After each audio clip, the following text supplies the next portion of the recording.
Hello' বন্ধু বান্ধৱীসকল, স্বাগতম জনাইছোঁ মোৰ চেনেললৈ আৰু এটা ভাল খবৰ লৈ আপোনালোকৰ ওচৰলৈ আহিছোঁ। আৰু ভাল খবৰটো মই নজনাওঁ, আমাৰ হিয়াৰ আমঠু জুবিন গাৰ্গে জনাব আপোনালোক সেই ভাল খবৰটো। তো কিনো ভাল খবৰ এবাৰ চাই লওঁ আহক। মই জনাবলৈ পাই সুখী হৈছোঁ যে অহা 18 নৱেম্বৰত মোৰ জন্মদিনৰ দিনা মই প্ৰথমবাৰৰ বাবে মোৰ নিজৰ মিউজিক চেনেল আৰু music label Zubeen Garg music launch কৰিম গুৱাহাটীত। আৰু এই চেনেল আৰু এই লেবেলৰ যোগেদি আপোনালোকে মোৰ নতুন গানবিলাক সকলোবিলাক পাব এই অদূৰ ভৱিষ্যতে।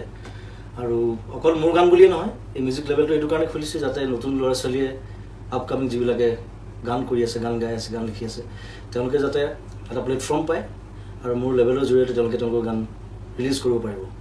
আৰু কাইলৈ 4টা বজাৰ পিছত আমি মোৰ জুবিন গাৰ্গ মিউজিক চেনেলৰ প্ৰথমটো টিজাৰ আমি ৰিলিজ কৰিম। চ' আপোনালোকে সকলোৱে চাব, সহযোগিতা কৰিব, আশীৰ্বাদ কৰিব আৰু প্লিজ ছাবস্ক্ৰাইব কৰিব জুবিন গাৰ্গ মিউজিক।